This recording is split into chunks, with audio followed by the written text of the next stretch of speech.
So we are going to pray and then read a message and talk about the message. Right?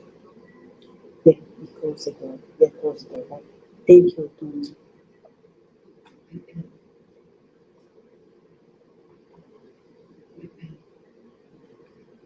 We feel you, dear Lord, your healing presence, and the presence of the superior spirits, our guardian angels, protecting spirits, spirit doctors, nurses, and therapists.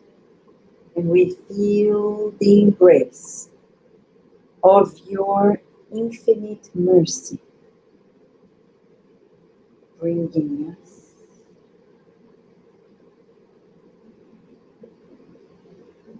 to your loving care that is unstoppable. We're so tired of being astray, far from you, thinking of our little things and forgetting the big plan. Tonight or today, no matter where we are in this world, if we're live or on demand, we want to connect with this frequency, your Wi-Fi, which is pure love, and feel the embrace of your kindness. Please guide us, protect us, lead us into the direction of your wisdom and healing, the healing love. Thank you, God, and so be it. Okay, so this is what we're going to do, okay? We're going to do easy. So we have a chapter, 33. The number, we got a number. It's not a phone number. You know, it's interesting. Yes, thank you. Yeah, the light. Thank you, Tony. At Jesus' time, the life expectancy was 30 to 33 years old. Mm-hmm. It's amazing because some people live longer because they had more resources, right? But majority of people didn't live that long. People usually, babies died often, children died often. It wasn't like nowadays. So it's interesting to think that when Jesus came to his public life at 30, he was already senior. Very smart. Because people wouldn't believe you if you were 15. Right? If you're 15, would people believe you? No, they'd say, yeah. All right. Youth, bright youth, thank you. Right? So Jesus was very wise to know the right time to insert himself into public life. And this message by Emmanuel from the book Our Daily Bread, let's talk about it word, phrase by phrase. He begins by titling, Let Us Also Work. So the first question we ask is, are we not working? What kind of work is he talking about? And he said, people, why are you doing these things? And two are men like you, subject to the same passions. This is in Acts 14:15. Remember, it's Paul's time. So Paul of Tarsus, and let's give the context. So here it is. The cry of Paul and Barnabas, remember when Paul and Barnabas were traveling together, resounds to this day amongst faithful disciples. Okay. So this is only for the ones who are really willing. The question for us again,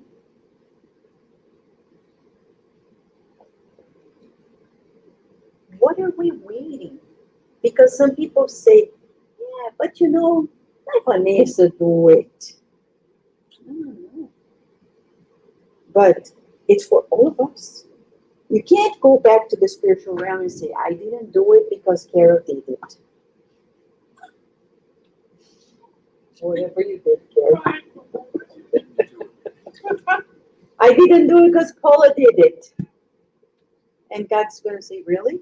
I created you all and you're going to wait for somebody to stop for you to do your thing? No. We have to find our niche of work. Sooner than later. We can't give an excuse. Yeah. Kara is doing it. I don't need to do it. John is doing it. I don't need to do it. Tony is doing it. I don't need to do it. Carlos is doing it. I don't need to do it. We need to find the niche of work. The Christian family has quite often desired to perpetuate the illusion of the inhabitants of Lystra. So they are traveling. They're in Lystra.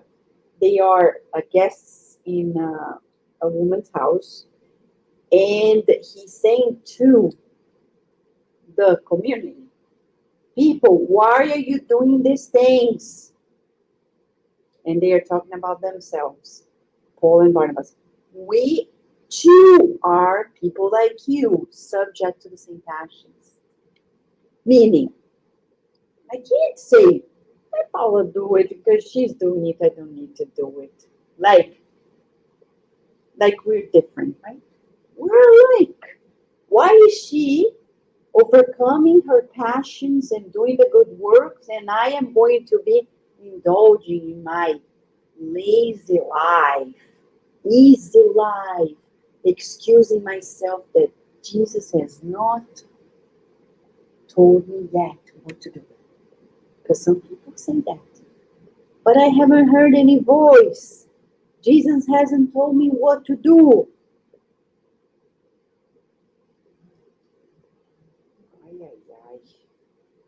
The missionaries of the revelation possess no privileges in connection with the personal testimony of their service.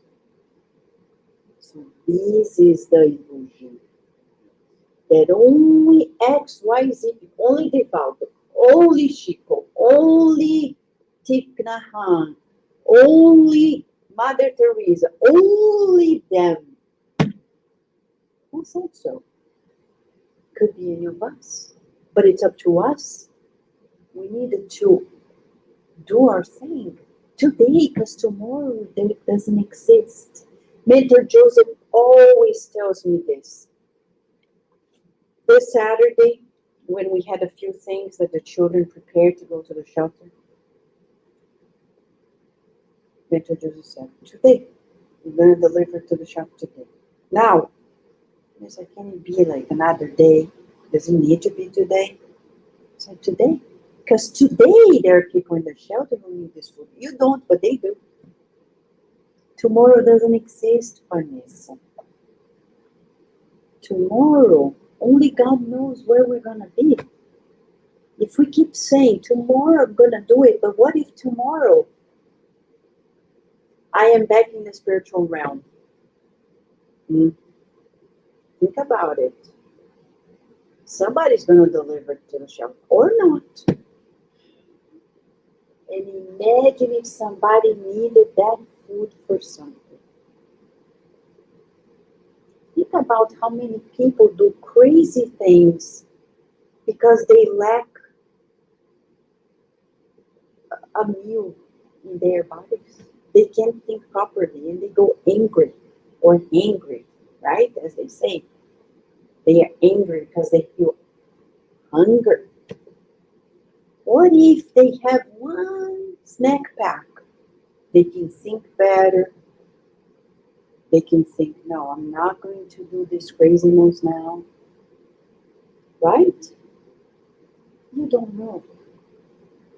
And Mentor Joseph said more. Go in the name of the center and buy all sizes of diapers. For all sizes, from 0 to toddlers. Baby wipes, etc. because they needed. Imagine the parents who were there. I couldn't dispute with Mr. Joseph. I said, you're right. Our community works so hard. It's nothing just to go there and deliver. And then we got there, we felt like, man, the people who are working there, that's hard work. Cooking, preparing things, right? It's not easy. So, the achievements that we would like to point to as a result of grace or some special prerogative are nothing more than these missionaries' profound efforts at learning and applying the teachings of Jesus. Friends, imagine if you had to walk from here to DC. Walk. Just to talk about these teachings. And you would be there in the park, people knowing nothing about it. This is the life of these amazing men and women we hear of. And we have a car, we have a street to save, we have everything, and yet even the internet was not real nice roads, the shoes was not comfortable. Yeah, You remember in The Chosen, when Philip and Andrew are arguing, they are walking from the Capulis, back from the Capulis. I think it's season 3. And then they are arguing. Andrew says something about walking in the roads, and Philip trips. He hurts himself, and he's enraged. And we think, man, there's no Advil. There's no Band-Aid. how are you going to wash? Even wash, keeping it clean, because the sandals are open, and we have none of those problems ourselves. Right? We have so much. And what are we doing? Very little, because as he says, we're waiting for a call that has already come. Has already come. Christ did not use his doctrine to found a system of gods and devotees separated from one another. He created a powerful organism of spiritual transformation for the supreme good, which was meant for all hearts, thirsting for light, love, and truth. In the gospel, we see Mary Magdalene immersed in grievous errors. Paul persecuting the ideals of salvation. It's interesting that we're watching this Chosen, because finally people who never read the Bible are able to go back and say, whoa, it is true. And it is important to read. How are we going to talk to one another if we don't know of these things? We can be of little use. Because there are people who know it by heart, but they don't know what we know, the interpretation. But if we don't know what they know, we cannot talk. So we're not talking about today, we're talking about the future to come. Not only in this incarnation, reincarnations to come. People who will come and they still don't understand. But Jesus explains. Peter denying his divine friend. Mark battling his own hesitations. But it is also in the gospel that we see the daughter of Magdala renewed on the redemptive path. The great persecutor converted in a messenger of the good tidings. The fragile disciple led towards spiritual glory, Peter. And the vacillating collaborator, Mark, transformed into an evangelist for the entire human race. So Mark is the one who comes at Paul's time. Remember, he was a kid as well. Yes, yes. No, no, no, no, no, no, no, no. It's at Paul's time. He's Barnabas' uh, nephew. Nephew. So he's another wave that comes with Paul. Mhm. And he's hesitant. Remember, he travels first. The mother, sister Barnabas said, yeah, travel with them. He's young, he's a teen. And when he sees the hardships, he wants to go back home. And Barnabas said, Paul, I need to take him home. And Paul said, okay, go ahead. I'm not going to change the course of our trip for him. You can go. But aren't we friends? And the classic statement that we love to dearly when Paul said, Barnabas, often friendship with God is incompatible with friendship in the world. For those who keep friends that are not helping us fly high, remember, friendship with God is not compatible with friendships in the world. It's hard to tell it to a child, but I keep insisting, telling Virginia, make friends, but don't depend on them. Make friends, but do not depend on them. Make a true friend. Still, do not hinder your progress because of them. Right? And that word gets banged around too easily. Yeah. A true friend would be just like Jesus. Yeah. Exactly. And that's why in the Spirit Center we become friends in the good, to do the good. But we do not come here to make friends. It's funny when we say this, but it's true. This is not a club. If we come here, I remember once at another Spirit Center, two people were looking at each other's shoes, talking about where they bought the shoes and exchange. Now let me see if it's me. We're like, is this a place to do this? Like children doing that, I understand. But when you are an adult, it's no longer a place for this. We're not here to know where we buy stuff. We are not here to network. We're not here to furnish our homes.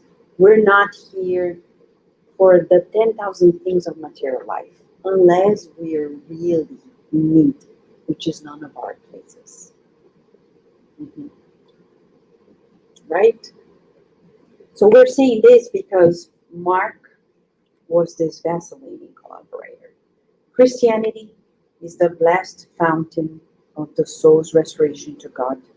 The error of many followers stems from the idolatry they bestow upon valiant exponents of the living faith, who see in sacrifice the true formula of salvation. They picture them on imaginary thrones and bow at their feet, feeling confused, inept, and miserable, forgetting that the Father brings all his children the strength necessary for victory. Wow. That's why he's saying, let us also work. That's why Peter and Barnabas were saying, people, are you doing these things? We also are people like you, subject to the same passions. But we are sacrificing. You should do so. We can't do what we've been doing for many lives. Feel comfortable seeing a few people sacrificing and feeling like, I'm not there yet. So then when we will do this? what is the best time? Are we going to wait for a major event in our life to understand that it's time? Right? And then when we realize there is no more time. Beloved Selena Shepherd, wherever she is, she was always so attentive. But I will never forget when she was at the hospital, knowing that that was it. There was no more time. And she told the whole family, please leave. I want to talk to Vanessa. I said, oh no, oh my gosh. And she said, she held my hands and said, Vanessa, I want to keep on living. I want to help Spiritism. And she did. Though living in Pennsylvania, she was almost all Saturdays in Baltimore with her family. And I said, Selena, you are doing it. No, but I want to do more. Mentor Joseph said, she will. Not in the way she wants. But just tell her that the sunflowers you brought, whenever she sees it in the spiritual realm, the hospital where she was already awaiting for her, where she would be transported to be recovering, there they would have sunflower fields. And they didn't allow us to say that was it, but said, don't worry, you will. And they said, next reincarnation, she'll be given the opportunity to work for it full time. In this life, she had to be a mom and a wife more than anything else. When she dedicated herself to Spiritism, was already in the last third of her life. But that was not the end.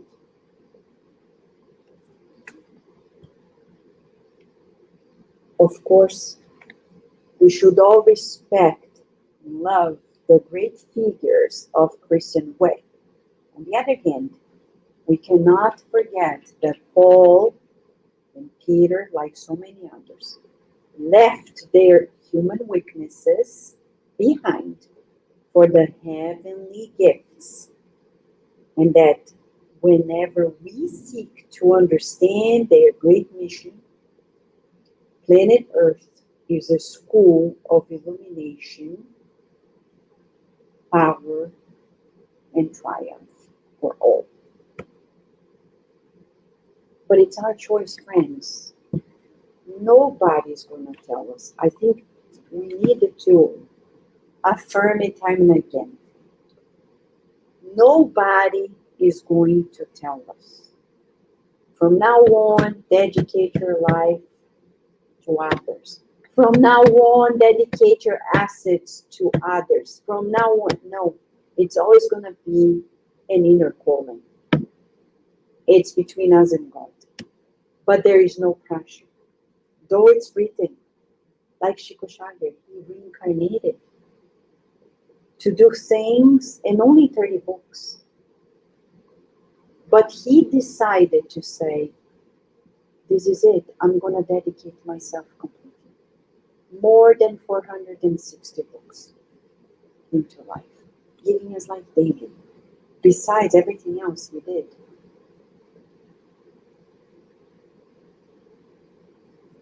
So what are we waiting?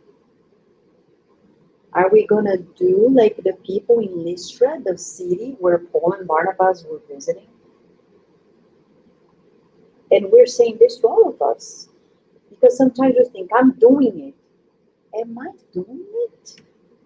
Or is there more? Is there another step in which we're going to overcome our weaknesses,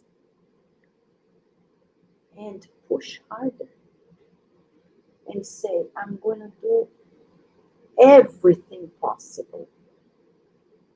I'm not going to leave anything for next reincarnation. Why leave for next reincarnation? I don't need to wait to reconcile with people in next reincarnation. I can do it today.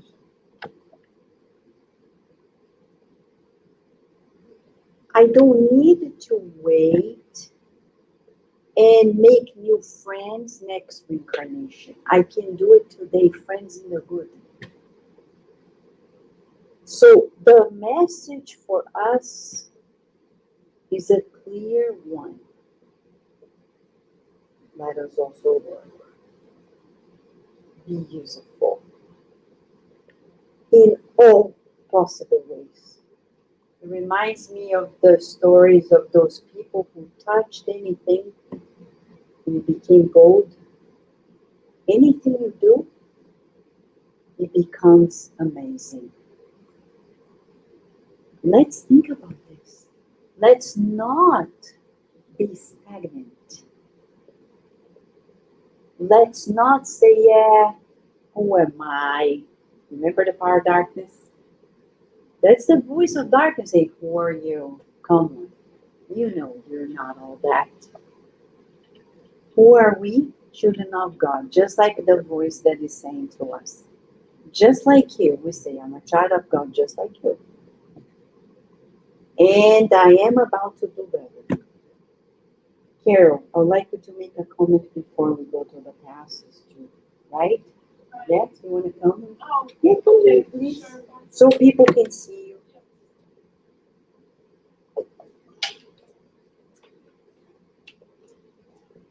This is being recorded, but not broadcast.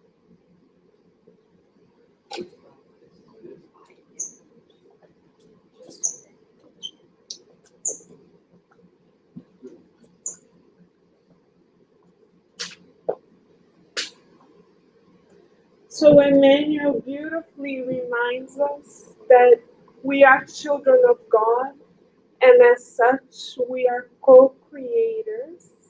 As Mentor Joseph has reminded us time and again, God is the pilot, and we are the co-pilot. So we are to daily ask God, how would you like for each of us to be useful? Because we were not created differently. God loves us just the same. God loves another pearl from Mentor Joseph. God loves Master Jesus just like he loves us. There is no difference. And we are meant to allow our light to shine. However, our light shall only shine if we work for it. Work is a law of God. So we are here to learn to be useful, as Vanessa said, in the good always. So we can be useful how? In thought, in feeling, in words, in prayers, even in vibrations, in silence, we can be useful. We can be useful in the littlest things, like a gesture of encouragement. And we can be useful in the dissemination of Spiritism, which is our greatest treasure, because Spiritism is Master Jesus alive, here, present in our lives. So if we can share, anytime we can share, anytime we can multiplicate that good, that treasure, we shall do so, because that's why we have reincarnated. We haven't reincarnated to fulfill the everyday to-do list, though that is blessed too. But we reincarnated to be useful to God in the good, as Vanessa said, no matter where we are. So we shall ask ourselves, how can we be useful in the good for God always. Because there isn't a place where God is not. God is within us, God is beyond us, everywhere. So wherever we are, let us ask ourselves, what is the will of God for us now? How can we work towards the good that God has envisioned for each of us? Thank you. Now we're going to prepare for the passes, right? We're going to do the passes, real passes. Not that the other one is not real. We're going to do the magnetic as well, yeah. We're going to dim the lights. And for those who are with us live, online, follow the guidelines because you can receive whatever you are as well. Let us close our eyes and visualize Master Jesus with us. All love, all kindness, all strength, all courage. We feel your peace, Master Jesus, and we thank you for this moment of healing. We rejoice in your presence and feel your embrace as you guide us daily. May your illuminated hands apply the energy medicine that we all need. With your guidance and permission, we open this moment of deep healing for our souls.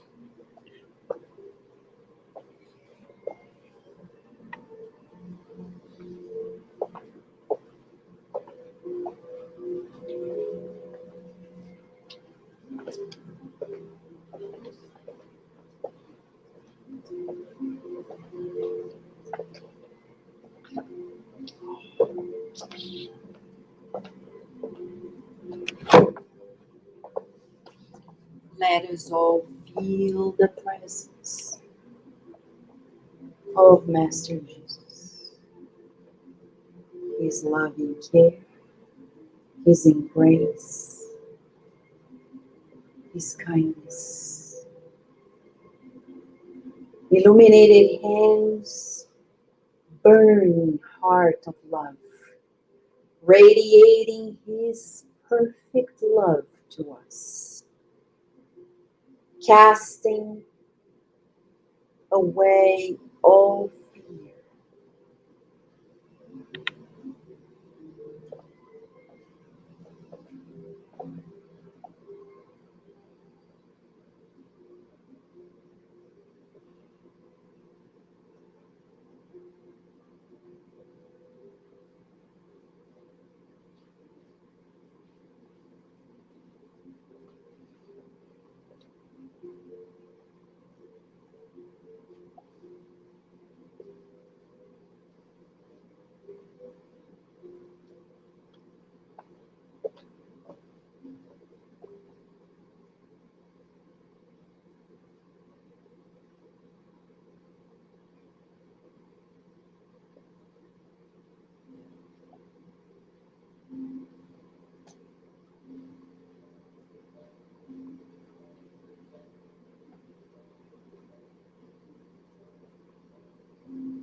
focus now.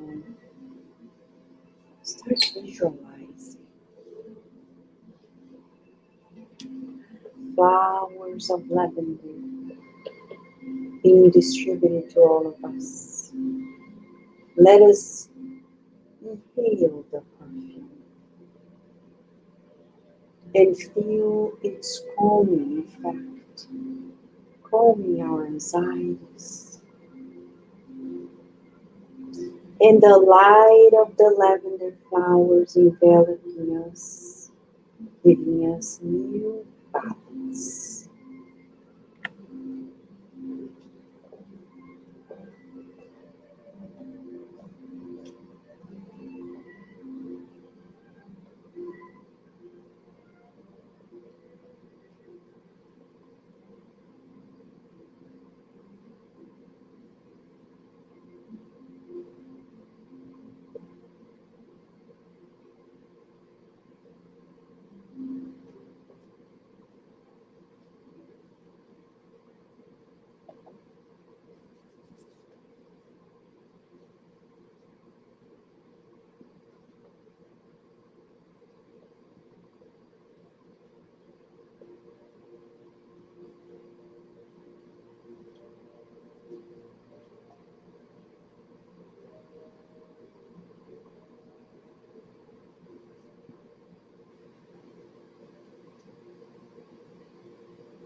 Okay.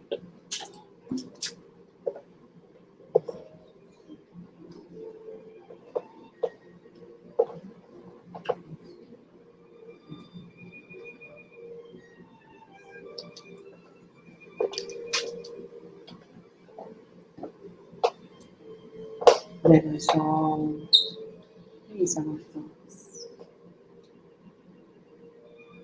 to God and feel His love embracing us in abundant health. We love you, God, and we enjoy each and every day being your child in your infinite universe.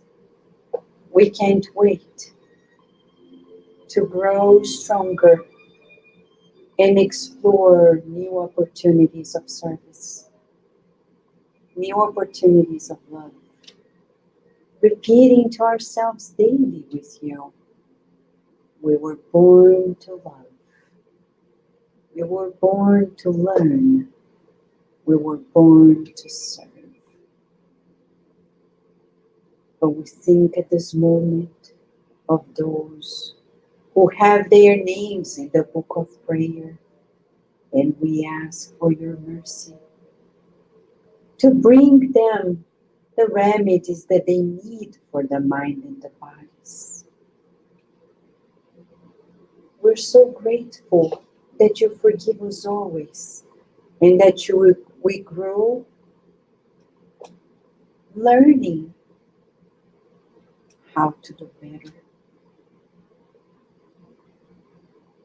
But especially we want to thank you for sending Master Jesus to our lives. The expression of your love on earth, of your laws perfect and charitable, just. And as we in the United States of America, where the Spirit Society of Virginia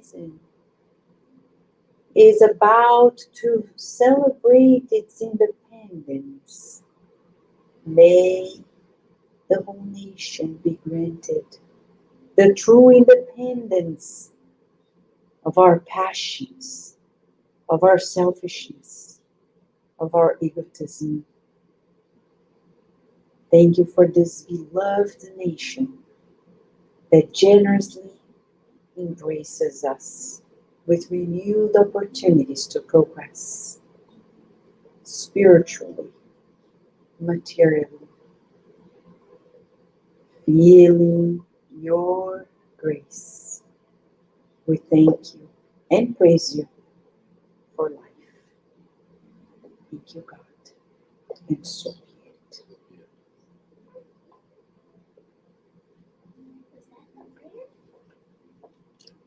I'm going to drink the water. So for those who are with us over the internet, thank you, friends, for joining us. We hope to see you soon again at Cardiac Radio tomorrow. We wish you a beautiful day and night.